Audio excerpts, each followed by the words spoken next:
بسم اللہ الرحمن الرحیم۔ حج اور عمرہ اللہ کے لیے پورا کرو، پھر اگر تم روکے جاؤ تو قربانی بھیجو، یعنی قربانی قربانگاہ پہنچنے سے پہلے سر نہ منڈواؤ۔ حج کے فرائض میں احرام، عرفہ میں وقوف اور طواف زیارت ہے۔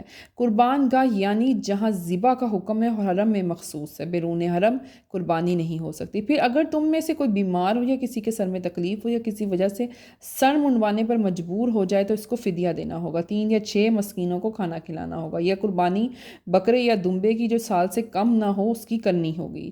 جب حج ادا کرو تو عمرہ بھی ساتھ ملا لو، اور جو قربانی نہ دے سکے وہ 3 ایام حج میں روزے رکھے، اور ساتھ جب اپنے گھر میں جائے تو مکمل کرے، پورے 10 ہو گئے۔ یہ حکم اس کے لیے ہے جو مکہ کا رہنے والا نہ ہو، اور اللہ سے ڈرو اور جان لو کہ اللہ سخت عذاب والا ہے۔ حج کے چند مہینے جانے جاتے ہیں، شوال، ذی القعدہ اور 10 تاریخیں ذو الحج کی۔ جو ان ایام میں حج کی نیت کرے، جو حج اپنے اوپر لازم و واجب کر لے، احرام باندھ کر تلبیہ کہے، اس پر لازم ہے کہ نہ تو وہ عورتوں سے تقرب اور ملازمت کرے اور نہ کوئی گناہ، نہ کسی سے جھگڑا کرے۔ حج کے ایام میں بعض یمنی لوگ حج کے لیے بے سر و سامانی کی حالت میں آ جاتے اور اپنے آپ کو متوکل بتاتے تھے۔ ان لوگوں کے لیے حکم ہوا کہ بے سر و سامانی کی حالت میں سفر حج نہ کرو، بلکہ توشہ یعنی سامان لے کر ساتھ چلو، دوسروں پر بوجھ نہ ڈالو۔ جو ان معاملات میں اللہ عز و جل سے نہ ڈرے وہ بے عقل ہے۔ جب میدان عرفات سے آؤ تو اللہ کی یاد کرو، مشعر حرام کے پاس، یعنی تلبیہ و تحلیل، تکبیر و ثنا کرو، اور ساتھ ہی انہیں کہا گیا سب کے ساتھ عرفات میں وقوف کرو، سب کے ساتھ ہی پلٹا کرو۔ یہ حضرت ابراہیم علیہ السلام اور حضرت اسماعیل علیہ السلام کی سنت ہے۔ اور جب مناسک حج ادا کر لو تو حرم میں بیٹھ کر اللہ کا ذکر کرو، جیسے تم کثرت سے اپنے ماں باپ کا ذکر کرتے ہو اس سے بھی زیادہ کثرت سے تم اللہ کا ذکر کرو۔ اب آگے دعا کرنے والوں کی 2 اقسام بتائی گئی ہیں۔ ایک وہ کافر بے دین جس کی دعا صرف دنیا طلبی ہوتی ہے، آخرت سے اس کا کوئی تعلق نہیں، نہ کوئی عقیدہ۔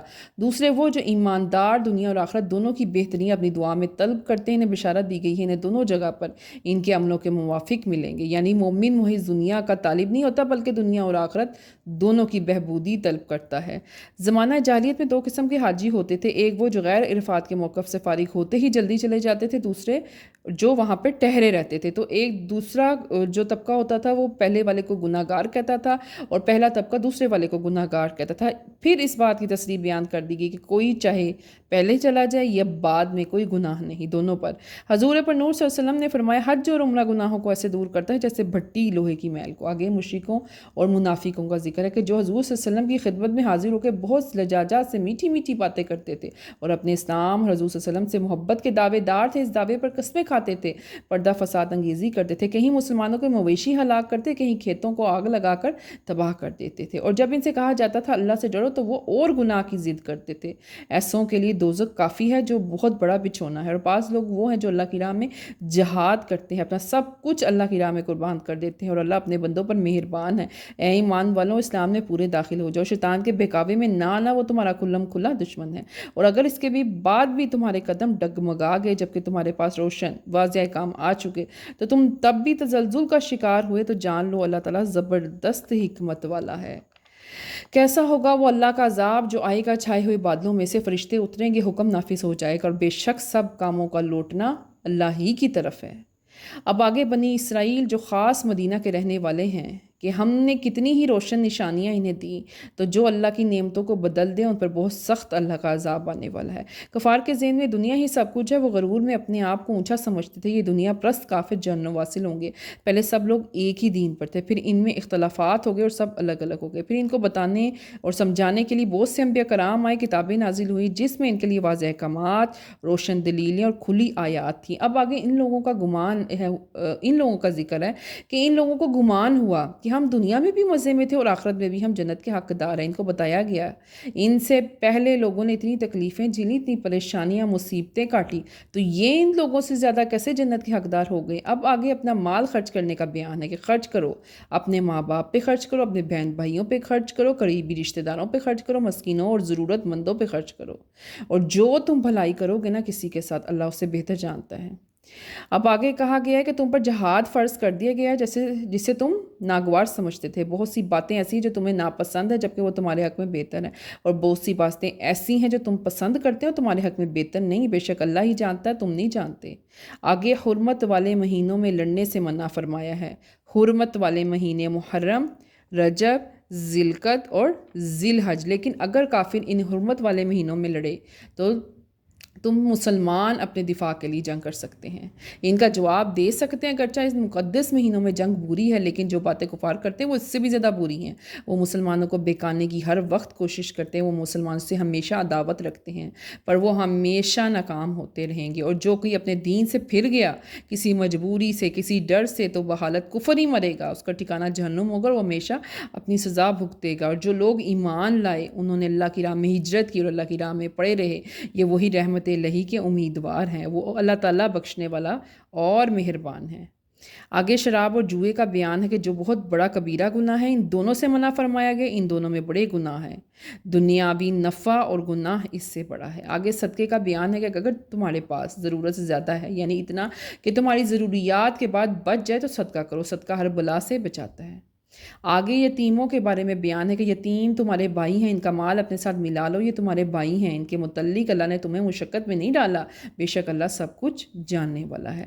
اب آگے بیان ہے کہ مشرک عورتوں اور مشرک مردوں سے نکاح کے، کہ مشرک عورتوں سے نکاح نہ کرو، مسلمان غلام کنیزیں ان سے بہتر ہیں اگر تمہیں وہ پسند ہو جائیں، اور مشرک مردوں سے اپنی بیٹیوں کا نکاح نہ کرو، مسلمان غلام مرد ان سے بہتر ہیں اگر تمہیں پسند آ جائیں۔ ان آیات میں نصیحت ہے ان لوگوں کے لیے، ان مومن لوگوں کے لیے نصیحت ہے جو جاننا چاہتے ہیں، سمجھنا چاہتے ہیں۔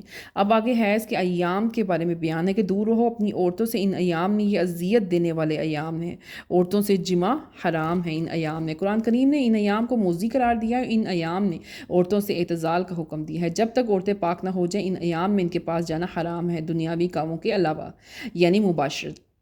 تمام عورتیں جن سے تم نکاح کے رشتے میں بندھے ہو تمہاری کھیتیاں ہیں، یعنی نسل بڑھانے والی ہیں، ان کے ساتھ ایسے رہو جیسے اللہ نے حکم دیا ہے۔ ان تمام معاملات میں اللہ تعالیٰ سے ڈرتے رہو، بے شک اللہ تعالیٰ بہت مہربان اور حکمت والا ہے۔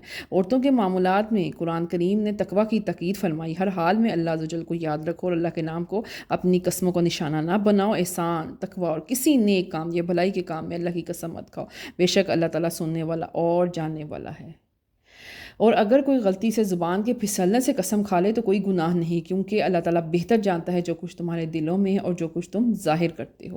کچھ مرد ایسے ہیں جو ایلا کر لیتے ہیں، یعنی قسم کھا لیتے ہیں اپنی بیویوں کے پاس نہ جانے کی، ان کے پاس 4 ماہ ہیں، اگر وہ رجوع کر لیں تو بھلائی کے ساتھ دستور کے مطابق صلح کر لیں، اور اگر آزاد کرنا چاہیں تو بے شک اللہ تعالیٰ سنتا اور جاننے والا ہے۔ طلاق والی عورتیں 3 حیض روکیں خود کو، یعنی کسی کے ساتھ نکاح سے منسلک نہ ہو، 3 ماہ حلال نہیں انہیں اگر ان ایام میں حمل سے ہو تو جو اللہ والی عورتیں ہیں، مومن عورتیں ہیں، وہ اس بات کو نہ چھپائیں، انہیں یہ حق حاصل ہے وہ شرع کے مطابق زندگی گزاریں، بے شک اللہ تعالیٰ زبردست حکمت والا ہے۔ اور اگر تم عورتوں کو ہاتھ لگانے سے پہلے طلاق دے دو تو ان عورتوں پہ کوئی عدت واجب نہیں۔ 2 بار طلاق دینے کے بعد بھی یہ حق حاصل ہے کہ اگر دلوں میں نرمی یا بھلائی آ جائے تو صلح کر لی جائے، اگر نہیں تو فراست کے ساتھ تیسری طلاق دے کر آزاد کر دیا جائے۔ اور اگر تمہیں جائز نہیں نکاح میں تم عورتوں کو مہر یعنی کپڑا، زیور، رقم دو تو طلاق ہونے کے بعد سب کچھ واپس مانگو ممنوع قرار دیا گیا ہے۔ اب اگر مرد اور عورت دونوں کو خوف ہے وہ شرعی حدود پر قائم نہیں رہیں گے تو تم پر کوئی گناہ نہیں کہ بدلہ دے کر یعنی معاوضہ دے کر انہیں آزاد کر دو، یعنی کچھ مہر دے کر، تاکہ وہ کچھ زندگی کے دن گزار سکے۔ یہ اللہ تعالیٰ کی حدیں ہیں، جو ان حدوں سے